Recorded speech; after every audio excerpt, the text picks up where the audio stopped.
Thanks for joining us for an Every Nation Sunday sermon. This message is from our Hammersmith congregation. For more information on our church or to see how you can be involved, please visit everynation.co.uk.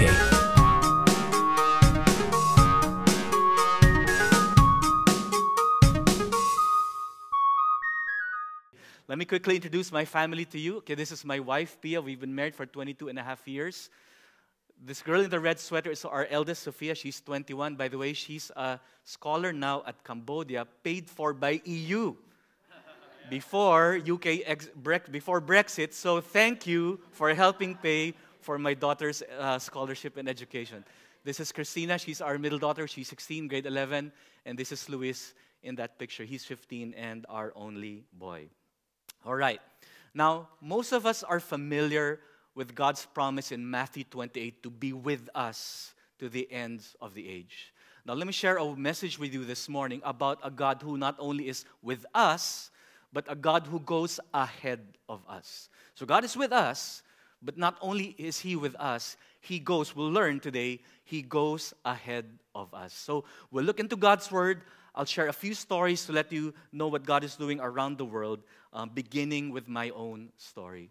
So as I inferred, Pastor Romel and I met Christ at the University of the Philippines 29 years ago. Now, if you're not from the Philippines, in those times, this was more like the 80s, not the 70s, but late 80s now, our university was best known for producing all of the communist rebels and student activists. If you say UP, which is University of the Philippines, communists.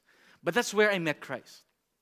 And I remember my parents freaked out. Okay? And there was one particular intense moment. They were literally screaming at me. They threatened to pull me out of university. If you don't stop going to that church, we'll pull you out of university.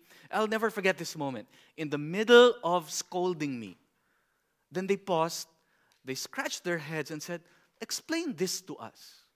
How can you meet Jesus at the University of the Philippines?" And this is literally what they told me. If you became a communist guerrilla and went to the mountains, we would understand that. That makes perfect sense. You become communist in UP. But to meet Jesus in UP, of all places, they never could understand that. And neither did I.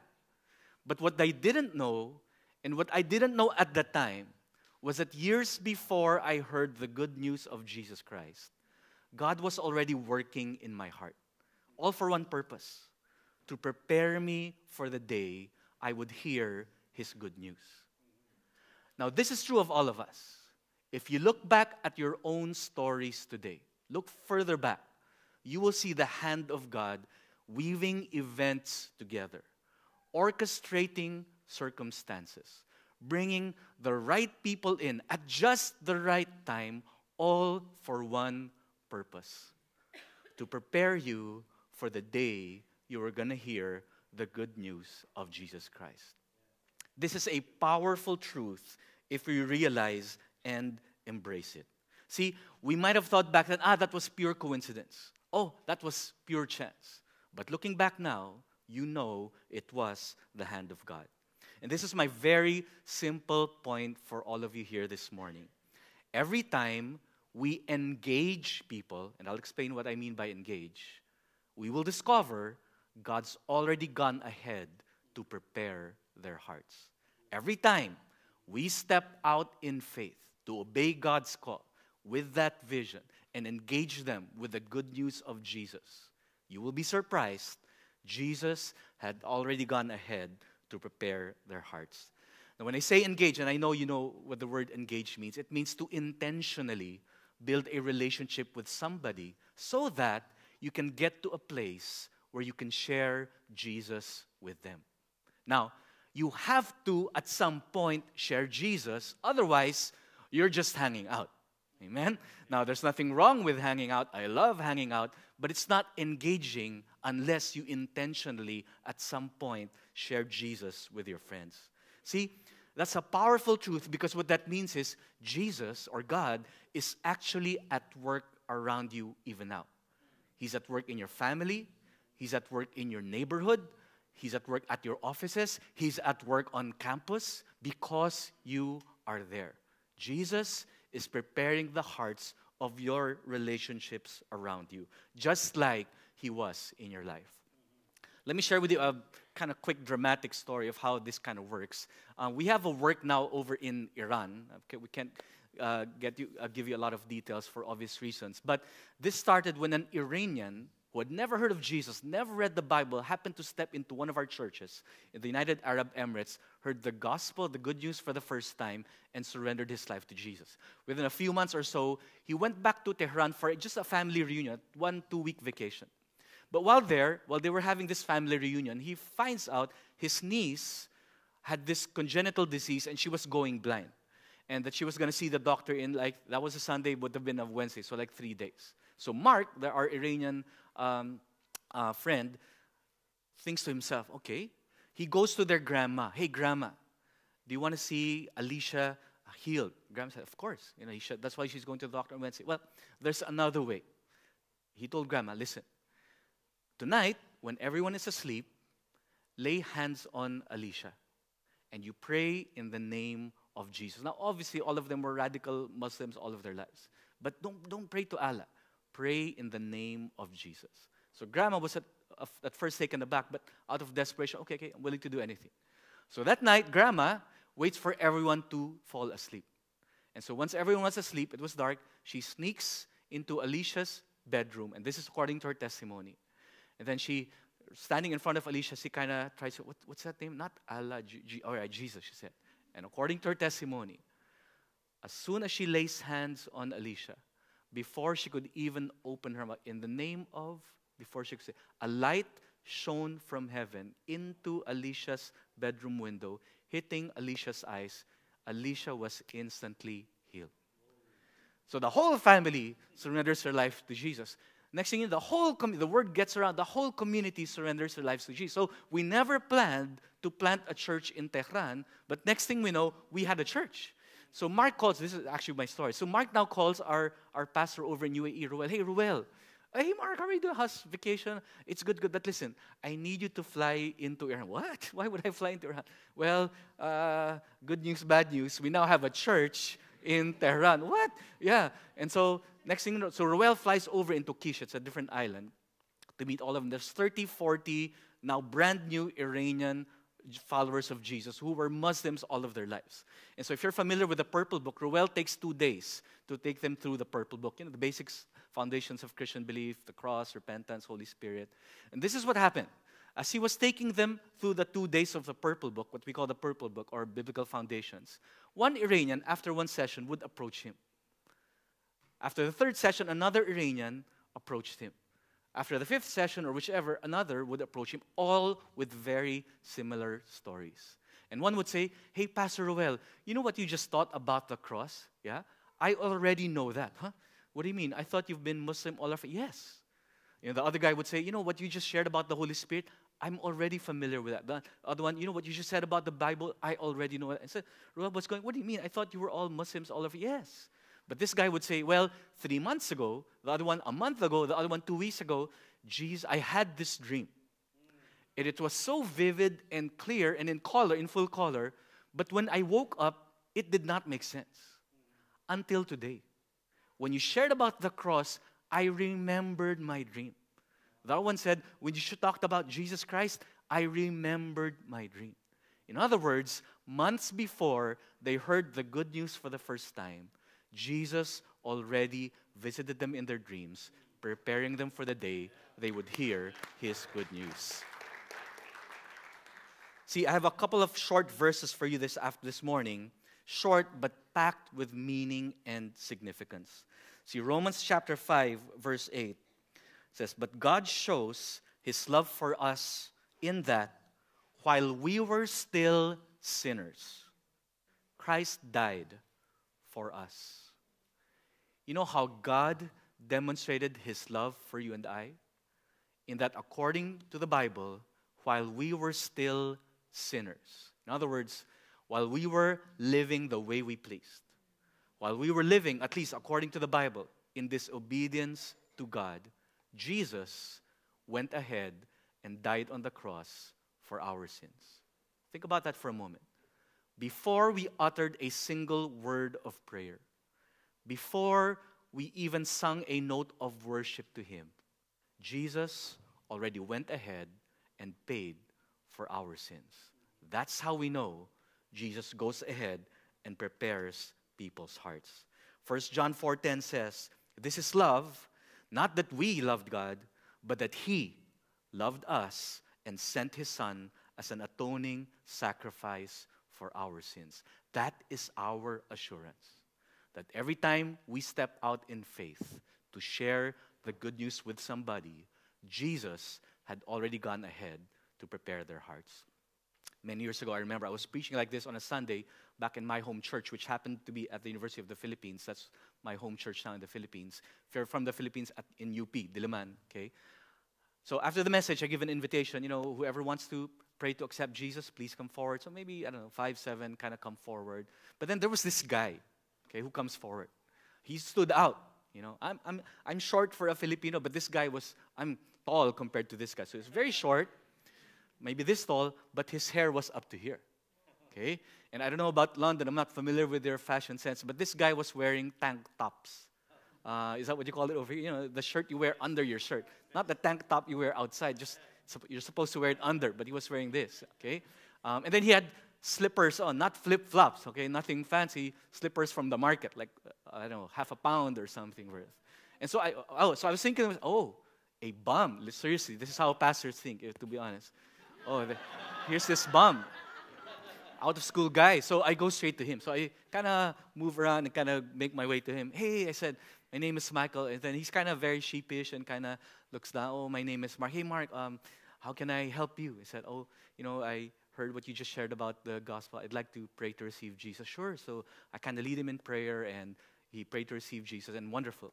But now, I was so curious. Now, if I may brag a bit, the UP is considered, it's the state university. It's considered the top university in our nation. So I'm wondering, how did an out-of-school bum end up here in UP? So, again, I'm a pastor, so I have to be nice. So I had to ask him, hey, Mark, I said, how did you find your way here to this church? Just kind of, and all the more he kind of, again, looks down, scratches his head, and he says, oh, well, actually, I'm a student here in UP. You're a student? Really? I mean, again, in my mind, but, you're a student. But you're a student here in UP. Now I had to ask him, what's your course? He says, physics. Physics? You're a physics student? Wow, turns out this guy is a genius. I mean, he's making mega bucks today, literally thousands upon thousands, a real genius. But I didn't know it at the time. Wow, really? Yeah. So, again, how did you find yourself? Did somebody invite you to church? I said, no, actually, I invited myself. Okay. And again, remember, he's smart. Okay, Mark's smart. Now, we have 3 seasons in Manila: hot, hotter, and hottest. Okay. So he tells me, well, I live in the dorm here, Nara. If you're from UP, Nara is one of the most notorious dormitories. That makes sense. Now, on a Sunday, again, he's smart. There's only one venue in the entire university with air conditioning. That's Every Nation Katipunan. And so, at that time, we had 2 services every Sunday at 9 a.m. He shows up right on time, never late, stands on the back row. As soon as they hit the first note of worship, he sits down and falls asleep. Okay? Through 2 services every Sunday, I'll sleep through 2 services. Okay, after 2 or so months, okay, I won't go straight to sleep. I'll kind of clap a little bit, first song. After the first song, I sit down and go to sleep. Okay, maybe 4 months into my journey, okay, I'd wake up in the middle of the message, listen a little bit, ha ha ha, laugh at the joke, yeah, that's funny, and then go back to sleep. He said, that morning, he said, was the first time he stayed up for an entire service. And the first time he heard the good news of Jesus Christ. How many of you know, even though Mark was sleeping, God was working in his heart? So if your husband falls asleep every Sunday, that's okay. Let him sleep. God is working in his heart. You'll be surprised. So again, every time we step out in faith to engage others, we'll discover Jesus has already gone ahead to prepare their hearts. Now, very simple. What does this mean for all of us? Okay, it means, well, number one, God is with us. Okay, every time we go. And there's a verse I won't get into anymore, but the Bible says He confirms. Okay, every time we share His word, God Himself will confirm our word. But the second thing it means is we need to be intentional about our relationships, our going. Okay, be deliberate and intentional about our going. See, our relationships are not an accident. Did you realize that? You know, that teacher that you hate, it's not an accident that he or she is your teacher. You know, that neighbor who never throws their trash, it's not an accident you happen to live beside them. God placed you there. So we need to think intentionally. So are you saying, Pastor Michael, that you have an ulterior motive every time you meet people? Absolutely. Seriously. And I don't apologize for it. And you know why? And I'm being honest with you now. I'm being kind of transparent. Jesus Christ is the greatest thing that ever happened to me. And the most sincere, and maybe if I could say real thing I can do for any other person or friend is to share Jesus with them so they can experience the same life, the same joy, the same peace that I've discovered in Jesus Christ. I wasn't even planning on saying this, and I know you think you're a pastor, you're supposed to say it, but at this moment, I'm just standing to you as a guy, as a typical guy. My life would nowhere be near what it is today outside of my relationship with Jesus. As far as my marriage, as far as my children, as far as my life as a whole, I cannot imagine, cannot even begin to imagine how I would have turned out outside of Jesus Christ. And so the best thing, best favor I can ever offer anyone I come across with is to at least introduce them to the good news of Jesus Christ. See, we need to be intentional. One of our members over in the Philippines kind of caught up with an old high school friend. So to be intentional, what I mean by that is just pray for people, invite somebody for coffee. You know, I don't know, honestly, throw their trash for them. I know we did that in Latvia before, many years ago. Just do something to serve them, to connect and build a relationship again so that, you know, by God's appointed time, you can share the good news. And again, one of our members in Manila kind of somehow caught up with one of his old high school friends. This guy is older than me, so kind of older. And then, oh, hey, let's get together for coffee. Sure. So they get together for coffee. Our member, June is his name, wasn't even planning on doing anything, just to get caught up. So they kind of laughed, talk about the old days. And then they were going to leave each other and said, oh, June just says, hey, can I pray for you? And the other guy said, oh, sure. Okay. What can I pray for you? Oh, could you pray for my marriage? I'm just going through a rough patch at this moment. Sure. So June prays for him. Again, very simple prayer. Something to the effect of, Jesus, please bless my friend and his marriage. In Jesus' name, amen. And you know what? By the end of the prayer, the guy was bawling in tears. By the end of the evening, June had led him in a prayer to receive Christ. Now this guy goes home, calls his mother, tells his mom, apparently they had not spoken for 3 months. Now, his mother was a former senator of the Philippines. If you're a Filipino, if I told you the name, you'd know. But so apparently they had this big falling out. Mom, I just surrendered my life to Jesus today. I just want you to know I am so sorry for everything I did. Instantly restored. This guy now, for the rest of the week, Monday to Saturday, goes to he's a local level politician, goes to everyone he had ever cheated and wronged. And if you're a Filipino politician, that's a long, long list, okay? Apologizes to every single one and explains to them, I am now a follower of Jesus. Would you come to my house on Saturday for a party? So on that 1 week later, on that Saturday night, he throws a big party with his mom there and all the guys he had ever cheated out of money or whatever, and announces to everyone, I apologize for my life before. I am now a follower of Jesus. How did that happen? Simply because June offered to pray for him. Again, every time we step out in faith to engage somebody, Jesus, will discover, had already gone ahead to prepare their hearts. You know, I'm not sure if you're familiar with Rick Warren. He's a pastor of one of the largest churches in the U.S. Somebody once asked him, what kind of evangelistic tool or method or material do you use? And so Rick Warren goes, actually, you know, we don't use any materials.